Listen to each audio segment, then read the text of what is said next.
All right, everybody. So today we're going to be talking about this weekend's UFC Vegas 65, Lewis versus Spivak. And I know there's no podcast. I know there's no breakdown on the actual official podcast where we deep dive on the card and the best bouts on the prelims and the main card. But I decided to just give you this small tidbit going into this weekend without leaving you high and dry. So we're going to talk about the best bets going into UFC Vegas 65. And there's a few fighters on here that I feel like are definitely good to attack for the weekend, and some good winning methods or round props that are better than attacking straight up on the money line. So we're going to start it off in the lightweight division with a battle between Jack Della Maddalena and Danny Hot Chocolate Roberts. Now, I think everybody's going to be in agreement here, and even though Danny Roberts is a veteran, he has good striking, and he's got some knockout power in his hands, most people are going to expect Jack Della Maddalena to come in here and put on a clinic in the first two rounds if it goes that long. Della Maddalena is a guy who's going to be able to keep Danny Roberts away from him with that jab. He's going to be able to fight in and out, and if they go into close range, he has one of the best left hooks to the body, and lead hooks to the body, I guess you could say, in the division. And I think we're going to see a guy in Danny Hot Chocolate Roberts who, even if he gets some wins by gutting out a decision or landing a knockout blow, he tends to get hurt in almost all of his wins and losses, and a lot of his losses come by way of KO, TKO, and I think we see some of the same here.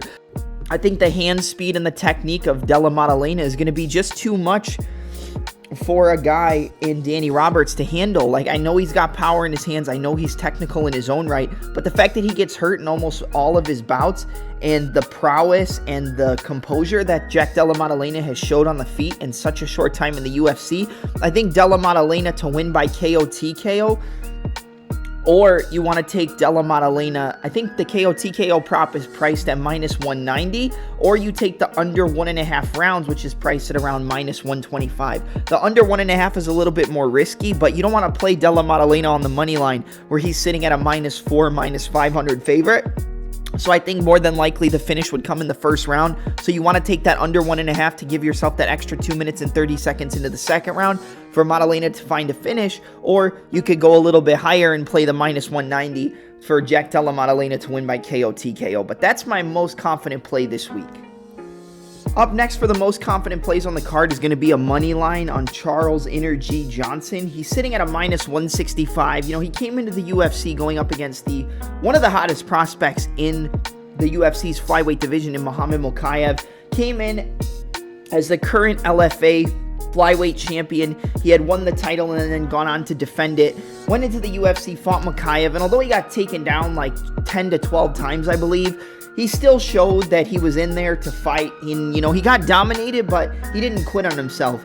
And he's got a really awkward style in his striking. He likes to change his stance a lot. He constantly switches angles, uses high kicks, has good punches from range, good jabs, good long right hands and left hands if he switches to southpaw. And he's a very tricky guy to figure out. And he's got decent takedown defense. Although he got taken down by Mokaev, I don't expect his opponent in Zhalgas Zhumagulov to be able to really implement his grappling too much against the Energy here. I think Johnson versus Zhumagulov is the fight that they're trying to get Zhumagulov out of the UFC. I know he's had some close decision losses, but going by the records, he's 1-4 in the UFC. Coming off a win in his last fight, but other than that, not looking too impressive. I think this fight's going to play out pretty similarly to the Manel Kape and Zhalgas Zhumagulov fight. I picked Manel Kape to be able to finish Zhumagulov in that one. And I think the striking, the speed, the stance changes, the long rangy weapons of Johnson, I think the reach is going to give Zhumagulov a lot of trouble. And, Johnson on the money line at minus 165, I'm not confident enough to play the over-unders on the rounds or pick a potential winning method, because I think there is the possibility that Johnson could really pick up on the timing and the range and get a late finish in the second or the third, or gut out a decision. But at the end of the day, I expect the Energy to get his first victory inside the UFC.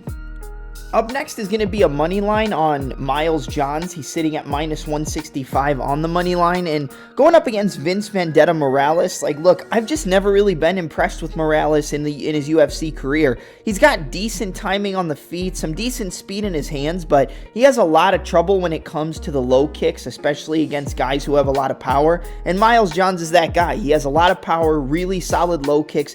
He's got knockout power in his hands, as does Vince Vendetta Morales, but Morales is is really only going to get the job done if he gets a knockout victory. If he can't get a knockout, it's kind of knockout or bust when it comes to Vince Vendetta Morales, and I don't think he's going to be able to knock out Miles Johns. I think Johns has too much power for him. I think he's too good at mixing up his game between the striking and the grappling, and we've seen how much trouble Morales has had with low kicks in his UFC career, and I think that if Miles Johns goes to that game plan, he can use the low kicks early to stifle the movement of Morales, and then eventually open up with his hands on the feet and start to land his boxing combinations. And if all else fails, he can use his wrestling and his grappling to tire him out and get in the top position. I really like Miles Johns as a minus 165. He's not my most confident because, as you know, we're going from most to least confident in terms of plays for the weekend, but I do like Johns over Morales on the money line. I think that's a good bet for the fight. I wouldn't play over-unders. I wouldn't play a winning method, but Miles Johns is definitely going to be the pick here.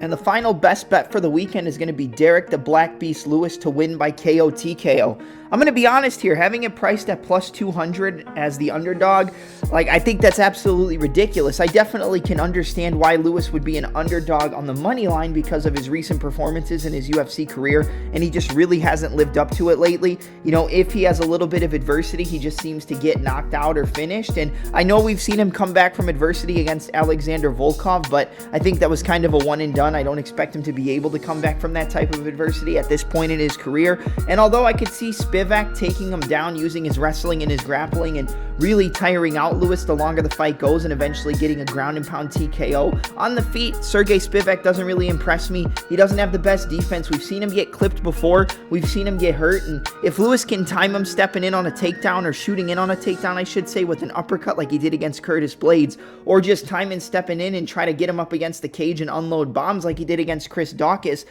I think Derrick Lewis by KO TKO is the only play to make for this main event. I don't like over-unders. I could see you playing Spivak on the money line just because of Lewis's recent performances, but I really just don't see any way to play this fight other than Lewis to win by KO TKO. He's not going to get a submission. They're not going to go 25 minutes. The only way Lewis is going to win is how he wins all of his other fights, which is by catching you on the chin and knocking your ass into orbit. There's really no other way Lewis is going to win, and to price it at a plus 200, I know you're going to sit there and say, well, Lewis hasn't looked great in all of his fights. He's really looked bad lately, and I agree with you, but Lewis at plus 200 for a KO TKO, come on, man. I mean, there's really no other way to play this main event, and that's going to be my last pick for the best bets for UFC Vegas 65. Like I said, we started off the most confident, and we went down the ladder from most to least confident.